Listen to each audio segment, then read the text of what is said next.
Karon adlong Biyernes, pitsa 7 sa Hunyo tuig 2013. Maingod tusog buog sa mga maabta ning among pagsibya kini si Jason Doval.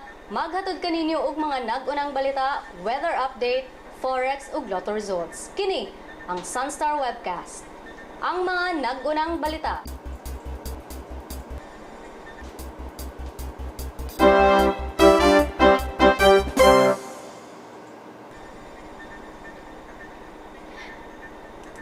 Usa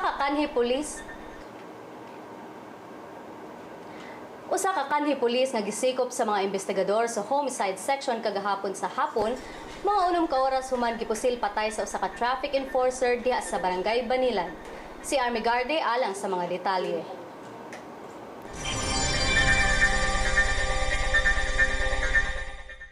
Armando Daligdig, a traffic enforcer of the Cebu City Traffic Management Office, was shot at 7:20 a.m. Thursday along Governor Cuenco Avenue in Barangay Banilan, Cebu City, while manning the traffic in the area. 4 hours later, suspect PO3 Jufrey Borinaga was arrested.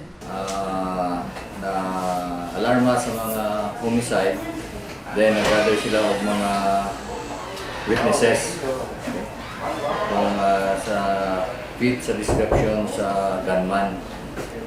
So, doon na sila yung mga idea kung saan gisulob sa gunman. So, somebody called me up nga nakita niya kining police gikan sa crime scene. So, moto siya nga gipa-alarma nato kining ex-policeman. Borinaga, a dismissed police officer, was arrested on Thursday in his residence in Canduman, Mandawi City. Acting Cebu City Police Office Director Mariano Natiwal Jr. showed to the media the evidences gathered by the arresting police from the suspect. This is a 10 shooter, 10 rounds magazine. So na-recover na to, 7 lang kabuok nga live bullets. So ang tulo, probably ang tulo mo itong gamit. Natiwal said Borinaga fit the description of the witnesses who identified the suspect as the man who shot dead Daligdig on Thursday. So the same clothes or attire ang iyagi suot. So nag-fit ang ato ang description, nag-fit sa ang motorcycle nga iyagi sakyan. So moto siya nga gikuan sa umisa sa taga Talamban, so wa pa na siya magawas until sa sign na punta ato gi-negotiate na moto nga magawas sa surrender. The suspect refused to give statement to the media. He is now in the custody of the Cebu City Police. Pero mao na siya if kuan musugot siya, we will first kay tan-aw nato karon murag he is under the influence of drug. No? So may mo ipa-drug test nato. Second, ato yes. Then ato ballistic ang armas. Then number 3, ato paraffin test ang iya mga kamot. Police are still investigating the motive of the killing. Army Garde reporting for sunstar.com.ph. Sa laing balita, grabing kahuot sa trapiko ang namatikdan diha sa South Reclamation Properties kaganinang buntag human naplatan ang usa ka sakyanan diha sa may ludo ang Luim. Matud pa ni Erwin Laurente sa Sitom, nisugod ang kahuot sa trapiko diha sa SRP pasado alas 7 kaganinang buntag. Ang maong problema ni apekto usab sa Dalan Natalio Bacalso ug Mambaling. Nabalik na ang normal nga dagan sa trapiko sa maong lugar pasado alas 9 sa buntag. Balita gikan sa kauluhan. Si DILG Secretary Mar Rojas nagkanayon karong buntag nga sa investigasyon nga gihimo sa kapulisan ang pagbuto sa Serendra Tower sa Taguig City dili tungod sa bomba. Sa press conference didto sa kauluhan, si Rojas nagkanayon nga sa investigasyon nga gihimo sa mga explosive experts tinabangan sa mga sniffing dogs walay nakitang bomb residues sa nahitabuan sa pagbuto. Hinumduman, 3 ang namatay sa dihang nibuto ang usa ka condominium unit sa Serendra ni adtong Mayo 31. Ang tulo namatay human natagakan sa semento nga gikan sa nibuto nga condominium unit. Padayon pa ang press conference ni Rojas ning maong pagbalita. Sa showbiz balita, maayong balita sa mga fans sa bandang Missing Filimon. Ang Missing Filimon kinsa nailhan nga Razorhead sa Cebu, gikatakdang magkonsyerto sa mga musunod nga mga petsa sa maong dapit. Hunyo 12 sa SM Consolacion, Hunyo 14 sa Cinema 1 SM City Cebu, sa sunod nga adlaw Hunyo 15 North Wing sa SM City Cebu gihapon ug sa Hunyo 29 sa Inabanga, Bohol. Ang Missing Filimon na ilhan usab sa mga kantang Sine-Sine, Inglesera ug Principal.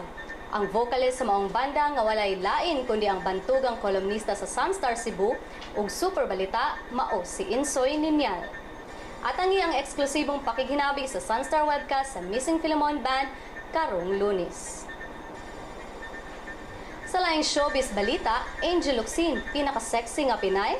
Si Angel Locsin ang opisyal nga gideklarar nga sexiest Pinay sa FHM human kini nakakuha og 51.5% sa total votes gikan sa 88,925 respondents.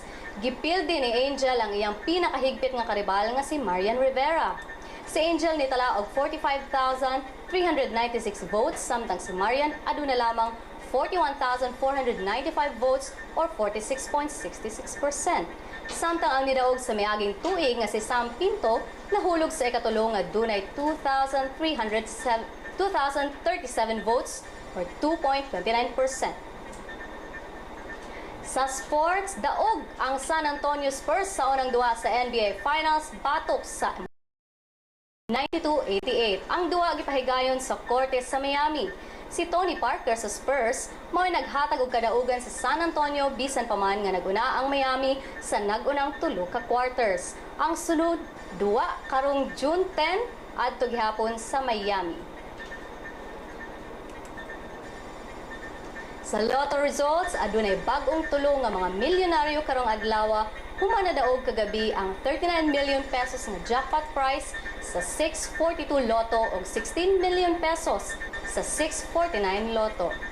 Sa draw nga gihimo kagabi, duha ang nigawas nga nidaog sa 39 million pesos nga 642 lotto ug usa nga mananaog sa 16 million pesos nga 649 lotto. Sa Forex, gikan sa Bangko Sentral ng Pilipinas, ang balor sa dolyar karong adlaw sumala sa Bangko Sentral ng Pilipinas, $1.42 pesos. Balita sa panahon karon si Oscar Tabada sa Pag-asa Mactan, Paminawa. Ang Metropolitan Cebu ingon man ubang bahin sa probinsya sa Sugbo o kinatubukang Bohol magsinati karon og mapanganuron nga kalangitan inubanan kinig hinay nga kusog nga pangulan ug panulog-kilat labi na sa kahaponon o gagabion o kini may pagkusog nga pangulan sa Bohol karong adlaw ingon man ugma dala kini siya sa gitawag natong sistema kiniyahan nga intertropical convergence zone.